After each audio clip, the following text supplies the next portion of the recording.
Hello बच्चों, तो कैसे हो आप लोग। देखो आज जो हम पढ़ेंगे, ठीक है, क्लास 10th का क्या फर्स्ट चैप्टर शुरू से शुरुआत कर रहे हैं। ठीक है, देखिए हम बहुत ही बारीकी ढंग से, ठीक है, एकदम मतलब शुरू से शुरुआत करते हैं। इसके पहले आप समझिए कि आपको कुछ नहीं आता है, ठीक है। और हम लोग ऐसा नंबर सिस्टम है, ठीक है, वास्तविक संख्या पढ़ना है हमको, संख्या, तो हम एकदम शुरू से शुरुआत करते हैं। ठीक है, आप क्लास 9th में भी इसको पढ़े होंगे नंबर सिस्टम को, ठीक है। तो हमने क्लास 9th के भी लेक्चर में इसको पढ़ाया है, ठीक है। उसका भी आपको लिंक दे देंगे रिवीजन के लिए, और एक अलग इसका स्पेशल ही वीडियो दे दी। यहाँ पे देखिए आपको हम सिर्फ बताते हैं, ठीक है। अगर इसका जो PDF वगैरह चाहिए तो डिस्क्रिप्शन में मेरा लिंक है इंस्टाग्राम पे, वहाँ आप मैसेज कीजिए, हम PDF आपको भेज देंगे। बात समझ में आ गया। तो यहाँ पे सबसे पहले हमको जो पढ़ना है, देखो बाबू, यहाँ क्या पढ़ना है, सबसे पहले यहाँ हमको संख्या ही तो पढ़ना है ना। संख्या, देखो संख्या क्या है, जीरो से देखिए हमारा जो 0 से 1 है, 0 से 9 तक, वो एक अंक है, सिंगल अंक। लेकिन अगर एक अंक से ज़्यादा मिलकर जो अगर एक अंक से ज़्यादा का कोई नंबर होती है तो वो संख्या कहलाती है, ठीक है। जैसे मान लीजिए कि यहाँ पे 10 है तो ये एक संख्या है। लेकिन अगर 9 है, ठीक है, तो इसको हम अंक मानते हैं, है ना, सिंगल के लिए अंक। तो संख्या यहाँ पढ़ना है। और बता देते हैं इसमें जो संख्या होता है, देखो बाबू, संख्या कितने प्रकार के, संख्या यहाँ पे 2 प्रकार का होता है, ठीक है। संख्या 2 प्रकार का कौन कौन होता है, तो देखो इससे पहले तो हम लोग क्या पढ़े थे, इससे पहले तो डायरेक्ट हम लोग पढ़ते थे कि प्राकृत संख्या, पूर्ण संख्या, ये सब पढ़ते थे। लेकिन यहाँ पे आपको हम बता दें कि संख्या पढ़ना है तो संख्या कितने, तो संख्या सबसे पहले 2 प्रकार के होते हैं, ये जान लीजिए। तो कौन कौन होते हैं, देखो पहला होता है कौन सा, पहला आपको वास्तविक संख्या होता है, वास्तविक संख्या। बात समझ में आ गया। पहला वास्तविक संख्या और दूसरा काल्पनिक संख्या।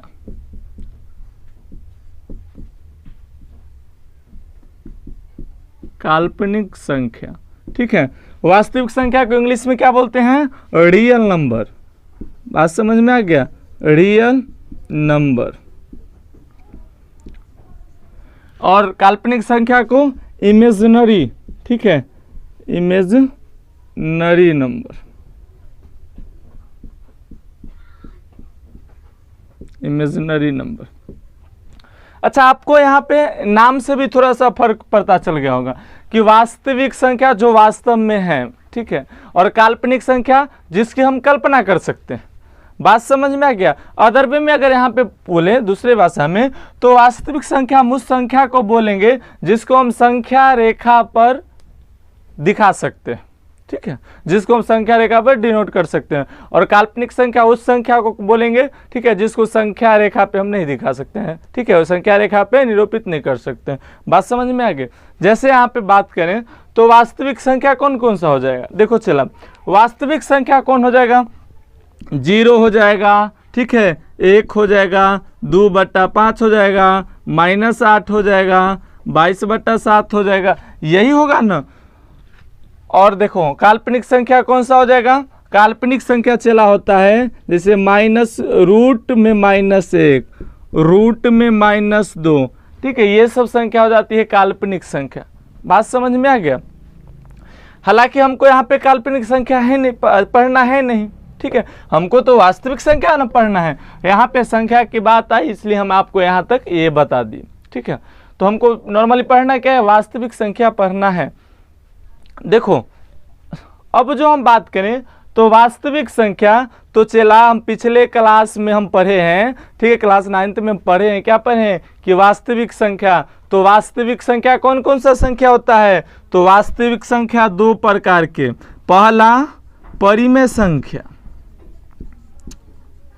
परिमेय संख्या, ठीक है, और दूसरा अपरिमेय संख्या, अपरिमेय संख्या। बात समझ में आ गया। परिमेय संख्या यानी कि रेशनल नंबर, रेशनल नंबर, और अपरिमेय संख्या इरेशनल नंबर, रेशनल नंबर। तो चला एक बात बताओ, परिमेय संख्या हम कौन सा संख्या को बोलेंगे? तो हम परिमेय संख्या उस संख्या को बोलते थे, ठीक है, जिसको P/Q के रूप में, ठीक है, लिख सकते हैं, जहाँ पे Q कौन कौन सा हो, यहाँ पे वो 0 ना हो। बात समझ में आ गई? P/Q के फॉर्म में लिख सकते हैं और Q 0 नहीं होना चाहिए। बात समझ में आ गया? और क्या, तो P और Q, एक बात बताओ, P और Q ये कौन सी संख्या होना चाहिए? ये आपको कौन सी, इंटीजर, ठीक है, इंटीजर होना चाहिए, ठीक है। और इंटीजर में कौन सी, इंटीजर में हम बात करें तो इंटीजर में कौन सी संख्या, यानी कि P और Q इंटीजर, यानी कि मान लीजिए कि -2, 4, 6, ठीक है, माइनस में 0 है, तो चला यहाँ पे Q 0 नहीं होना चाहिए, बस ये हम इसलिए पहले लिख दिए। और अब परिमेय संख्या हम कौन संख्या को बोलते हैं? तो बस इसका उल्टा, जिसको रूप में हम नहीं लिख सकते हैं, यही ना है। तो दोनों का उदाहरण अगर हम बात करें तो इसका उदाहरण कौन सा, बस यही सब तो इसका उदाहरण नहीं हो जाएगा ना। और देखो वास्तविक संख्या में ये सब भी आ जाएगा ना, वास्तविक संख्या में √2 आ जाएगा, √5 आ जाएगा, इसमें ये भी आ जाएगा। लेकिन इसमें परिमेय संख्या में कौन आ जाएगा, 1/2, ठीक है, 1, ठीक है, और 5, ये सब आ जाएगा, ये सब संख्या आ जाएगा, ठीक है, -2/8 ये सब। और अब परिमेय संख्या में कौन कौन सा आ जाएगा, चला √2, √5 ये सब आ जाएगी। बात समझ में आ गया? मेन हमारा बताने का क्या है मकसद, देखो संख्या, तो संख्या कितने प्रकार के, 2 प्रकार के, एक वास्तविक संख्या होती है और एक काल्पनिक संख्या, ठीक है। ये नाम से ही पता चलता है कि कल्पना किया हुआ ही, ठीक है। और वास्तविक मतलब जो है, तो हमको वास्तविक पढ़ना है तो हम इसी को आगे लेकर चलते हैं। वास्तविक संख्या में परिमेय संख्या और परिमेय संख्या, इसके बाद जो है हम पढ़े हुए हैं, नहीं पढ़े तो फिर से पढ़ेंगे, ठीक है। इसको मिटाते हैं फिर आगे। अब देखिए उतना तो हम जान गए ना, अब इसको थोड़ा सा एक और चीज़ हमको पढ़ना है, वो क्या है कि दशमलव प्रसार यहाँ पे पढ़ना है। दशमलव प्रसार हम वहाँ पे क्लास 9th में नहीं जा पढ़े थे, यहाँ पे पढ़ना है। क्या है चला, दशमलव प्रसार, ठीक है, दशमलव प्रसार, ठीक है। तो देखो यहाँ पे जो दशमलव है, ठीक है, दशमलव प्रसार, ठीक है, इसको 3 भागों में हम बात के पढ़ते हैं। पहले देखिए, जो पहला है इसका है वो है, इंग्लिश में बोलते हैं टर्मिनेटिंग। बात समझ में आ गया? इंग्लिश में टर्मिनेटिंग, हिंदी में शांत आवर्ती। बात समझ में आ गया? तो हिंदी में पहले लिखते देखो, शांत आवर्ती, ठीक है, जिसको बोलते हैं टर्मिनेटिंग, टर्मिनेटिंग, ठीक है, जिसको बोलते हैं टर्मिनेटिंग, ठीक है।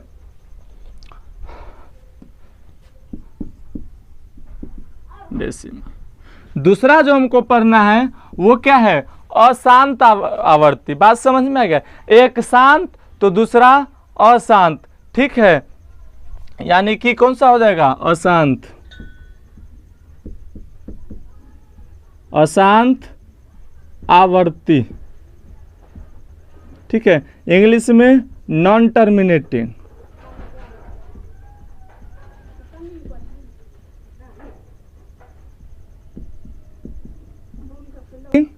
रिपीटिंग, डेसिमल, ठीक है। और जो तीसरा हम पढ़ेंगे, अशांत, अशांत अनावर्ती, अनावर्ती, ठीक है, जिसको इंग्लिश में बोलेंगे कौन सा, non terminating, non terminating, terminating, non repeating, non repeating. बात समझ में आ गया? Non terminating, non. अब बारी बारी से हम जानते हैं। देखो अशांत आवर्ती है, ठीक है, उसके बाद अशांत अनावर्ती है। तो सबसे पहले हमको पढ़ना है शांत आवर्ती, ठीक है, शांत आवर्ती।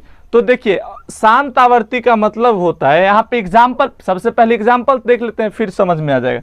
जैसे मान लीजिए, ठीक है। जैसे यहाँ पे हम बात करें कि 1/2 है, अगर इसको हमको डेसिमल में चेंज करना है, बात समझ गए। जैसे 1/2 इसको अगर हम दशमलव में चेंज करेंगे चेला, तो कैसे करेंगे आपको हम एक भाग दे के दिखलाते हैं। पहले देखो 1/2 में से अगर हम 1 में भाग देंगे तो इसमें भाग नहीं लगेगा, सिंपल सी बात है। तो यानी कि भी क्या करेंगे, इसमें डेसिमल देंगे, यही ना करेंगे, और डेसिमल देंगे तो ये 10 हो जाएगा, और ये अब 5 से लग जाएगा, कट गया। तो डेसिमल के बाद हमको एक ही पे खत्म हो गया, यानी कि देखिए डेसिमल के बाद हमको ज़्यादा लंबा नहीं करना पड़ा ना, ये खत्म हो गया। तो इसीलिए शांत, मतलब ये इससे आगे जा ही नहीं सकता। इसका दशमलव के बाद हमको कैलकुलेशन करने के कोई नौबत ही नहीं आएगी, इसका रिमाइंडर 0 हो गया है।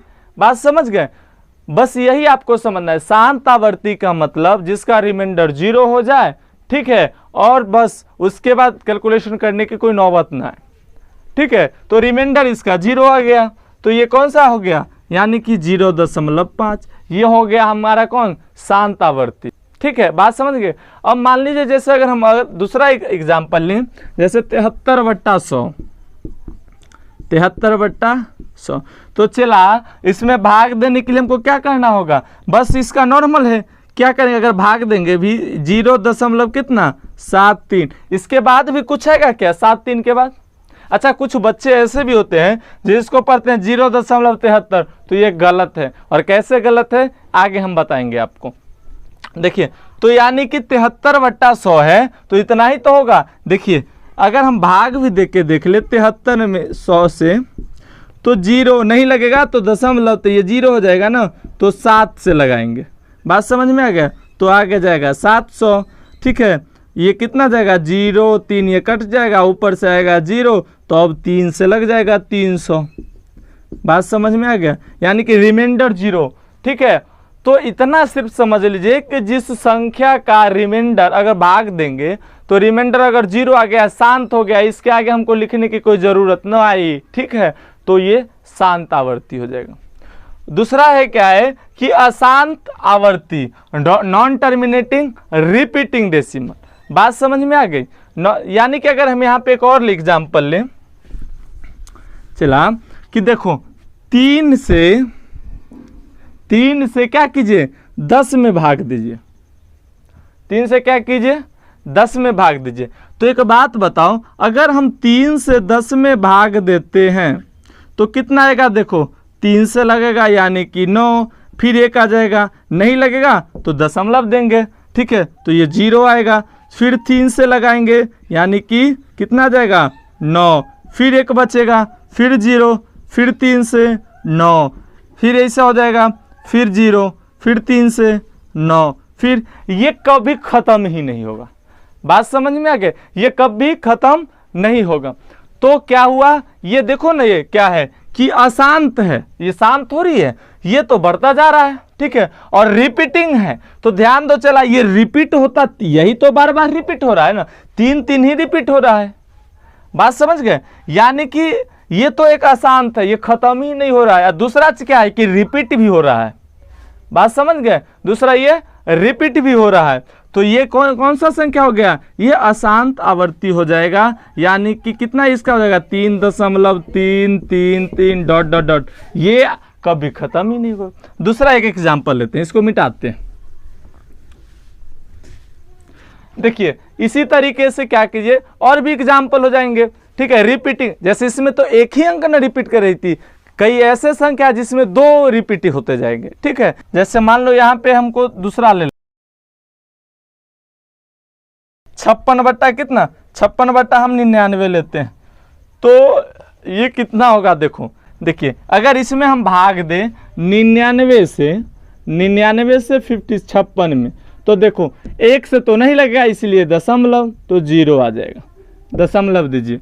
तो अब कितना हो जाएगा, देखो अब इसको गुना कीजिए, तो कितना से लग जाएगा, चला 9×5 = 45, 5 से लग जाएगा, 5 से लग जाएगा, यानी कि 9×5 = 45, ठीक है। हाँ, कैरी हो जाएगा 4, और कितना 9×5 = 45, 4 49, ये आ जाएगा। यानी कि 10 में से 5 जाएगा 5, और ये बचेगा 5, यानी कि 15 में से 9 जाएगा तो कितना हो जाएगा 6, ये कट जाएगा, फिर आएगा कितना 0।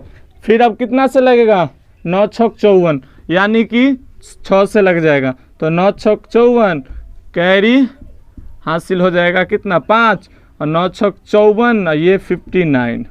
बात समझ में आ गया। तो अब कितना ये हो जाएगा, ये हो जाएगा 6, ठीक है, ये हो जाएगा 5, ये कट जाएगा, फिर 0, फिर 5 से लगेगा, ठीक है, फिर हो जाएगा कितना 495, कितना बचेगा फिर 65, फिर 0, फिर 6 से, ठीक है, तो 6 से लगाओगे तो कितना जाएगा फिर 594, फिर आ जाएगा कितना 56, फिर आ जाएगा, यही खत्म ही नहीं होगा। बात समझ में आ गया। तो ये क्या हो गया, देखो ये कौन सा अशांत है, ठीक है, ये शांत नहीं अशांत है, और अब रिपीट भी हो रहा है ना, तो कौन सी संख्या रिपीट हो रहा है चला 0/565656, यही ना रिपीट हो रहा है, ठीक है। अब देखिए आपको ऐसे ही कौन सा ऐसा भी संख्या आएगा जो 3-3 का रिपीट होगा, 4-4 का रिपीट होगा, यानी कि शांत तो नहीं होगा, अशांत होगा, लेकिन रिपीट करते जाएगा, ठीक है। उसके बाद देखिए लास्ट में क्या है कि अशांत अनावर्ती, अशांत अनावर्ती। देखिए इसमें सिंपल सा बात है कि अशांत तो होगा ही, और देखो अशांत होगा यानी कि भाग उसमें नहीं लगेगा, ये तो फिक्स है, यहाँ पे अभी हम जान लिए ना। और क्या बताएं अनावर्ती है यानी कि नॉन रिपीट, तो इसमें देखो चला रिपीट कर रहा था ना, ऐसा आएगा जो रिपीटे नहीं करेगा। बात समझ में आ गया, ऐसा आएगा जो रिपीटे नहीं करेगा। तो जिसमें आपको ले लीजिए जैसे रखिए √2, ठीक है, √2, तो √2 क्या इसमें ये शांत है कि अशांत है बताओ, √2 अशांत है, ठीक है। जैसे देखो सिंपल √2 को तोड़ो ना, अगर इसका हम रूट निकालें, देखो चला 2 का तो कितना हो जाएगा 2 से निकालो तो 1, ये तो पहले जोड़ा लगाना पड़ेगा ना, यानी कि 0 2, यही मान लीजिए अगर है तो 1, तो 1 ही हो जाएगा, यानी कि 1 बचेगा, फिर 1 1 बढ़ के कितना हो जाएगा 2। अब ये दशमलव देंगे तो कितना आ जाएगा, 2 गो आएगा 0। तो देखो अब कितना से लगेगा, अब 4 से लगाते हैं, यानी कि कितना हो जाएगा यहाँ पे 96 हो जाएगा, फिर कितना बचेगा इसमें 4 बचेगा, तो ये अब 28 हो जाएगा। तो अब कितना से लग जाएगा, देखो यहाँ पे आएगा तो 2 गो 0, तो अब आई थिंक 1 से लगेगा, तो देखो 1 से लगाते हैं तो कितना हो जाएगा 281, इतना ही ना हो जाएगा, यानी कि 10 में से 1 गया 9, ठीक है, 9 में से 8 गया 1, और कितना ये 3 में से 2 गया 1, फिर 2 0 आएगा, ठीक है। तो अब कितना ऐसे लगाएंगे ना, अब 2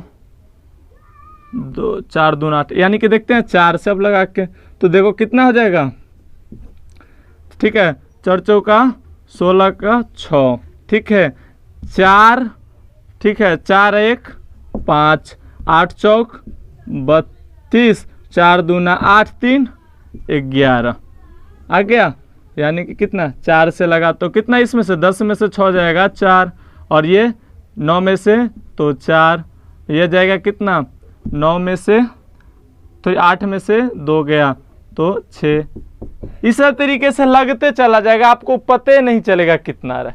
बात समझ गए, ये कटता है, ये रुकने वाला ही नहीं है, तो यानी कि देखो इस कितना जाएगा 1.414 और जाएगा। अब तो बोलोगे 2 कहीं करेगा, तो देखो और लगाओ नहीं, यहाँ पे 2 8 1 8 इतना हो गया, 2 0 और आएगा, तो कितना सब लगेगा 3 दूना 6, 3 से लगा के देखते हैं, ठीक है। तो देखो 3 से लगाओगे तो कितना हो जाएगा 3 3 9, 8 3 24, ठीक है, 3 2 5, 8 3 24, 3 दूना 6 2 8, ये ज़्यादा हो गया, 2 से लगेगा, ठीक है, 2 से ही लगाते हैं, यानी कि 2 दूना 4, 8 दूना 16, ठीक है, 2 1 3, 8 दूना 16, 2 दूना 4 1 5, ये देखो कितना जाएगा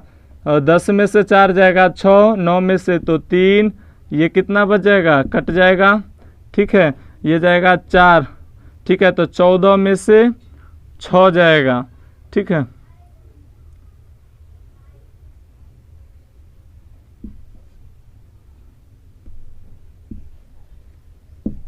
इतना। अब देखो ये बढ़ता जाएगा, अब 3 आ गया तो चला बताओ, इसके बाद तो एक बोलोगे कि रिपीट होता, लेकिन अब तो रिपीट नहीं ना होगा, तो बात समझ लो यही है कि अब रिपीट क्या होगा, नहीं होगा। 1 4, बात समझ में आ गया। तो ये अशांता बढ़ती है। अब देखो चला एक और यहाँ पे बात समझना है कि ये दोनों को तो हम P बटा Q के फॉर्म में लिख लिए ना जी, और Q 0 भी नहीं है। अच्छा, इसको P बटा Q के फॉर्म में लिख लिया और 0 भी नहीं है, तो ये जो दोनों संख्या हो जाएगा चला, वो कौन सा संख्या हो जाएगा, ये दोनों हो जाएगा परिमेय संख्या, परिमेय संख्या, ठीक है। और ये हो जाएगा कौन सा संख्या, अपरिमेय संख्या, अपरिमेय संख्या। देखो चला, अब जो हमको पढ़ना है वो क्या है, रिवीजन करते हैं परिमेय संख्या से, ठीक है। तो परिमेय संख्या, ठीक है, रेशनल नंबर, रेशनल नंबर। तो चला याद करो कि हम लोग क्लास 9th में क्या पढ़े थे, रेशनल नंबर। तो रेशनल नंबर कौन कौन सा, रेशनल नंबर को हम 2 पार्ट्स में बांटते हैं, देखो एक ये और एक ये, बात समझ में आ गया। एक को हम भिन्न में बांटते हैं, भिन्न, ठीक है, और दूसरा को इसको फ्रैक्शन, फ्रैक्शन, और इसको पूर्णांक, पूर्णांक यानी कि इंटीजर, ठीक है, इंटीजर। तो चला हम फिर भिन्न के बारे में क्या जानते हैं, भिन्न के बारे में बस यही जानते हैं कि ये भी P बटा Q के फॉर्म में ही होता है, बात समझ में आ गया। और क्या होता है, P बटा Q के फॉर्म में होता है, ठीक है। और यहाँ भी जो होता है वो Q जो होता है वो 0 नहीं होता है, लेकिन ध्यान रहे यहाँ पर जो P और Q है वो एक क्या होता है, होल नंबर होता है, होल नंबर।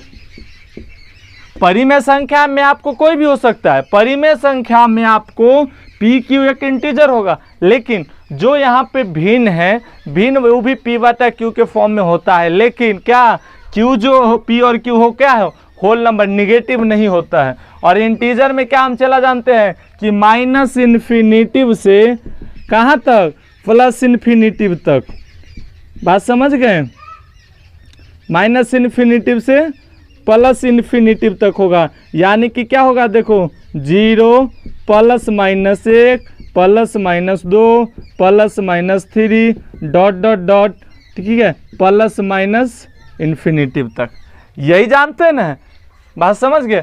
लेकिन अब अगर जब हम इंटीजर में यहाँ बात करें, इंटीजर में, तो देखो इंटीजर में भी कितने बात हो सकते हैं, देखो चला इंटीजर में आपको होल नंबर है, और देखो इंटीजर को हम 3 पार्ट्स में पढ़े थे, इंटीजर को 3 पार्ट्स में, पहला पढ़े थे निगेटिव इंटीजर, ठीक है, पहले पॉजिटिव इंटीजर लिखते हैं, ठीक है, पॉजिटिव इंटीजर, इंटीजर, उसके बाद पढ़े थे 0 इंटीजर, और पढ़े थे नेगेटिव इंटीजर, इंटीजर। तो ध्यान है चला, नेगेटिव पॉजिटिव इंटीजर में हम कौन कौन सा संख्या पढ़े थे, पॉजिटिव इंटीजर क्या पढ़े थे कि जो प्लस वाला हो गया, तो प्लस में इंटीजर में कौन कौन आया था, यानी कि 1 2 3 4 5 डॉट डॉट डॉट इनफाइनाइट तक, यही आया था ना। यानी कि इसको आप दूसरा नाम भी दे सकते हो, चला याद होगा कि प्रकृत संख्या किसे कहते हैं, ठीक है, यानी कि काउंटिंग नंबर्स, ठीक है, गणना करने वाली संख्या को करते हैं, और वो क्या था 1 2 3 4 5, यही तो था। तो याद रहे चला, ये भी तो वही है 1 2 3, यानी कि आप इसको कौन सा नेचुरल नंबर भी बोल सकते हो, ठीक है, नेचुरल नंबर भी बोल सकते हो, बताओ इसको बोल सकते हो कि नहीं, यानी कि ये भी हो जाएगा। अच्छा, जीरो इंटीजर में क्या बताए थे कि बस सिर्फ जीरो था, ठीक है। और निगेटिव इंटीजर में यानी कि -1, -2, -3 कहाँ तक, माइनस इन्फिनिटी तक, ठीक है। और उसके बाद याद होगा चला कि अगर प्रकृत संख्या में शून्य को भी अगर हम सम्मिलित कर दें तो वो कौन सी संख्या हो जाएगा, यानी कि ये दोनों मिलके कौन सा, होल नंबर, यानी कि होल नंबर, पूर्ण संख्या, पूर्ण संख्या, यानी कि कौन सा, 0, 1, 2, 3, 4 कहाँ तक, इनफाइनाइट। ये तो हो गई हमारी बचपन वाली बात होगी कि हम लोग जो पढ़े थे, बात समझ में आई। अब थोड़ा इससे आगे और बढ़ते हैं। अच्छा चला, इतना पढ़ने के बाद एक और चीज बताए थे आपको, मिटाते हैं।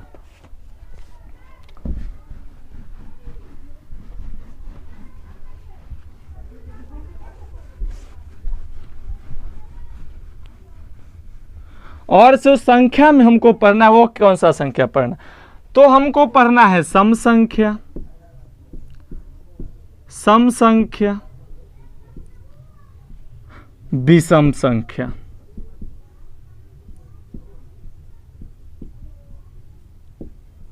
ठीक है। सम संख्या, विषम संख्या। चला, यहां पे क्या होता है, बहुत सारे बच्चे गलती कर देते हैं, बात समझ में आ गया। बहुत सारे ऐसे हैं जो गलती करते ही करते हैं 99% कि सम संख्या किसे कहते हैं, तो जो जिसमें 2 से भाग लग जाए। तो ये तो बात सही है, लेकिन गलत कहाँ पे आती है हम बता देते हैं। 2 से भाग लग जाए तो हम पूछते हैं बताओ, पहले तो जब हम बचपन में थे तो हम गिनती 0 से ही सीखते थे, तो उस समय तक वो ठीक था कि 1 से लेकर के 0, 1, 2, 3, 4 में हमको पता करना था। लेकिन अब तो हम संख्या के बारे में निगेटिव भी जान लिया है ना, कि -1, -2, -3, -4। तो अब ये कौन सी संख्या हो गई, ये निगेटिव है कि पॉजिटिव है, बात समझ में आ गया। तो ये भी तो पता करना पड़ेगा। तो देखो चला, यहाँ पे जो बात करेंगे वो क्या करेंगे कि बताओ, 2 तो हमारा है कौन सा संख्या, यानी जिसमें 2 से भाग लग जाए, यानी कि 2 ये तो भाग लग जाएगा। 4 भी क्या है, 4 भी एक सम संख्या है, 6 भी सम संख्या है, यही ना हम जानते थे। लेकिन एक बात बताओ चला, 0 सम संख्या है कि विषम संख्या, बोलो, सम संख्या है कि विषम संख्या। अच्छा, इसमें बाद में चर्चा करते हैं, पहले हम क्या करते हैं, विषम संख्या भी जान लेते हैं।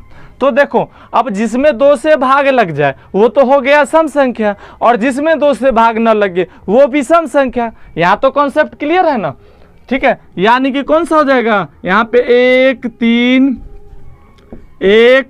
3, 5, 7, यही ना, आगे और ये भी 8, आगे और हो जाएगा, यही ना। तो अब बात करते हैं कि 0 सम संख्या है कि विषम संख्या है। तो देखो चला, 0 सम संख्या है कि विषम संख्या हम कैसे पता करते हैं, हम क्या बताएं अभी, और हम क्या बताएं, आप भी जानते हैं ना कि जिसमें 2 से भाग लग जाएगा वो सम संख्या। तो बताओ चला, 0 में 2 से भाग लगेगा कि नहीं लगेगा, बोलो। तो 0 में 2 से भाग लगेगा, कैसे लगेगा, भाग में चला हम क्या जानते हैं, आगे पढ़ोगे भाज्य ये सब, लेकिन अभी बता देते हैं। भाग में हम इतना ही जानते हैं कि संख्या को किसी संख्या से गुना करते हैं और जितना आ जाए उसको क्या करते हैं, यहाँ पे लिखते हैं।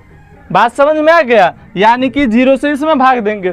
तो देखो हम क्या करते हैं कि 2 है तो उसको किसी संख्या से गुना करते थे, और जितना आता था उतना हम यहाँ लिखते थे, और जितना से गुना करते थे यहाँ लिखते थे, यही तो करते हैं। तो बताओ, अगर 2 को हम 1 से भी गुना करें तो 2 हो गया, यानी कि 0 से बड़ा, तो भाग नहीं लगेगा। अच्छा, इससे आगे इसी तो करते थे ना, 2 गुने 2 बराबर 4, 2 गुने 3 बराबर 6, यही करते थे ना। लेकिन एक बात बताओ चला, अगर इससे हम पीछे चले, यानी कि 2 गुने अगर हम 0 करें, 2 गुने अगर हम 0 करें तो कितना हो जाएगा बताओ, दुक्का को अगर 0 से गुना करेंगे तो ये 0 हो जाएगा, बिल्कुल होगा। तो बताओ, इस 0 में 2 से भाग लगा कि नहीं लगा, बताओ, 0 में 2 से भाग लगा, बिल्कुल लगा। तो ये एक सम संख्या होगा कि विषम संख्या, तो ये हो जाएगा आपका सम संख्या।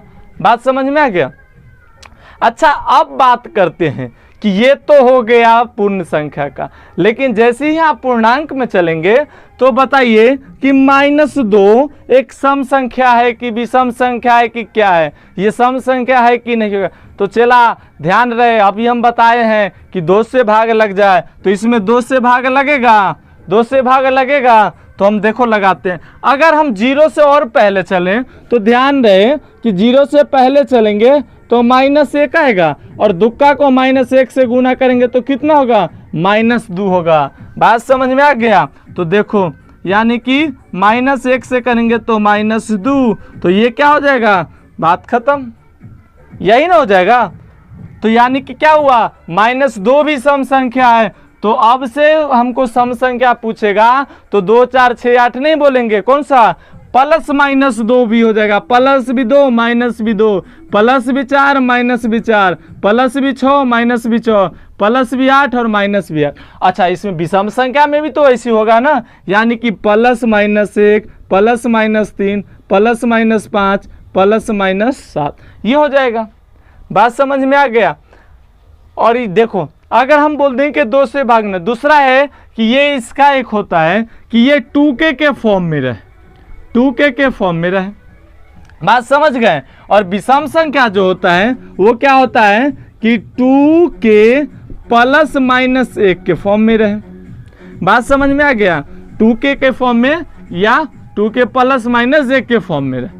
अच्छा, तो ये तो वही बात हो गई, नहीं दो, ये दोनों गुना हो या भाग एक ही तो है। तो देखो 2k के फॉर्म में कैसे रहे, यानी कि हम बात करें 2k, तो मान लीजिए कि अगर हमको लिखना है कि देखो 4 सम संख्या है कि विषम संख्या, तो 2 से भाग लग रहा है, लेकिन अगर 2k के फॉर्म में लिखना रह गया तो 2 × 2 हो जाएगा। चला, बात समझ गए? अगर हम 6 की बात करें तो 2 × 3, तो 2k के फॉर्म में है ना। मान लीजिए k कोई एक संख्या है, पूर्णांक संख्या है। बात समझ गए? अच्छा बताइए, इसका देख लेते हैं ऑड नंबर का, ठीक है, विषम संख्या का, कि बोल रहा है 2k +-1 के फॉर्म में रहे। तो देखो चला, अगर हम 5 की बात करें तो 5 है इस फॉर्म में, तो हम बात करते हैं, देखो 2 × 2, ठीक है, 2 × 2 +1 इस फॉर्म में है ना, +1, देखो 2 दूना 4, 1 5, 2k के फॉर्म में आप इसको नहीं लिख सकते हैं 5 को। बात समझ, कैसे लिखिएगा, 2 जो 4 ही होगा ना, 2k 2 × 2 4 ही तो होगा, तो प्लस। अच्छा, माइनस के आप चेक कर लेते हैं, तो देखो 5 है, तो यानी कि 2 × ठीक है 3, तो कितना हो जाएगा 6 और -1, तो देखो +- दोनों को सेटिस्फाई करता है ना। तो अब बताओ, अब अगर बात करेंगे कि सम संख्या किसे कहते हैं, तो आप समझ गए कि प्लस वाला माइनस वाला होगा और 0 भी क्या होगा, एक सम संख्या होगा। बात समझ में आ गया? देखिए बाबू, अब बात करें हम अभाज्य संख्या का। अभाज्य या रोड, ठीक है, रोड संख्या। बात समझ गए? इसको इंग्लिश में बोलेंगे प्राइम नंबर, ठीक है। तो देखो प्राइम नंबर हम किसको बोलेंगे, अभाज्य संख्या। तो देखो प्राइम नंबर हम उस संख्या को बोलेंगे, देखिए किसको बोलेंगे, तो जिस संख्या में, ठीक है, जिस संख्या में या तो 1 से भाग लगे और या स्वयं से भाग लगे, इसके अलावा कौन सा, किसी और संख्या से भाग नहीं लगेगा। यानी कि जिस संख्या में सिर्फ दो ही संख्या से भाग लगे, या तो स्वयं से लगेगा या फिर किससे, या 1 से, उस संख्या को कौन सा बोलेंगे, अभाज्य संख्या बोलेंगे। देखो कैसे, अगर हम यहाँ पे मान लीजिए कि 2 लेते हैं, ठीक है, तो ये 2 कौन कौन सी संख्या से भाग लगेगा, या तो 1 से लगेगा या 2 से लगेगा। 3 ले तो 3 में या तो 1 से लगेगा या 3 से लगेगा। 5 ले तो या तो 1 से लगेगा या 5 से लगेगा, यही ना। 7 ले तो या तो 1 से लगेगा या 7 से लगेगा। यानी कि जिस संख्या में सिर्फ 1 और स्वयं के अलावा कोई और संख्या से भाग न लगता होगा, उसको हम अभाज्य संख्या बोलेंगे। या ये भी बोल सकते हैं आप कि जिस संख्या में सिर्फ दुइयों से भाग लगे, ये 2 ही संख्या से ना भाग है, ठीक है, दुइयों से भाग लगे, उसको बोल सकते हो। लेकिन आपको अगर लिखना होगा तो उसमें आप लिखिएगा कि जिस संख्या में 1 और स्वयं के अलावा किसी और संख्या से भाग न लगता हो, ठीक है, उस संख्या को हम कौन सा संख्या बोलेंगे, अभाज्य संख्या। तो यानी कि इसका एग्जाम्पल कौन कौन सा हो जाएगा, चला, ये कौन कौन सा संख्या, ये हो जाएगा 2, ठीक है, 3, 5, 7, ठीक है, उसके बाद हो जाएगा 11, ठीक है, और आगे हो जाएगा। ठीक है। और बताओ चला कि सम संख्या जो है वो अभाज्य संख्या होगा कि नहीं होगा? बिल्कुल नहीं होगा। कैसे? कि अगर मान लीजिए कोई सम संख्या है, कोई सम संख्या है, तो इसका मतलब वो संख्या दूसरे भाग लगता हो, दूसरे भाग लगेगा। कोई भी सम संख्या होगा उसमें दूसरे भाग तो लगना फिक्स है, और जो संख्या है उससे तो भाग खुद लगेगा, स्वयं से तो भाग लगेगा ही लगेगा।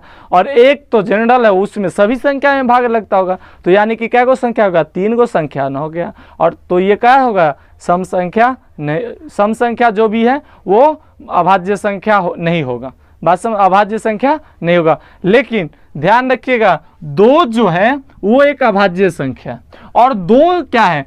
2 अभाज्य संख्या, 2 ऐसी सम संख्या है जो अभाज्य संख्या है, और 2 सबसे छोटा अभाज्य संख्या भी है।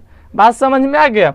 अब बात करते हैं भाज्य, भाज्य या यौगिक संख्या, यौगिक संख्या, ठीक है। ये हो जाएगा कंपोजिट नंबर, कंपोजिट नंबर। तो देखो बाबू, कंपोजिट नंबर किसको बोलेंगे? भाज्य। तो भाज्य में हमने तो ये सीख लिया कि एक स्वयं और एक के अलावा किसी और संख्या से भाग नहीं लगेगा, ठीक है।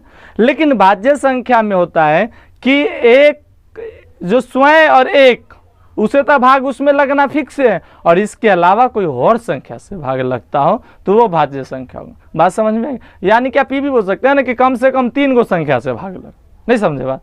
तो अगर एग्जाम्पल के लिए समझते, जैसे अगर हम बात कर ले 4 का, तो 4 क्या गो संख्या से भाग लगेगा? देखो 1 से भाग लगेगा, इसमें 2 से भाग लगेगा, ठीक है, इसमें 4 से भाग लगेगा।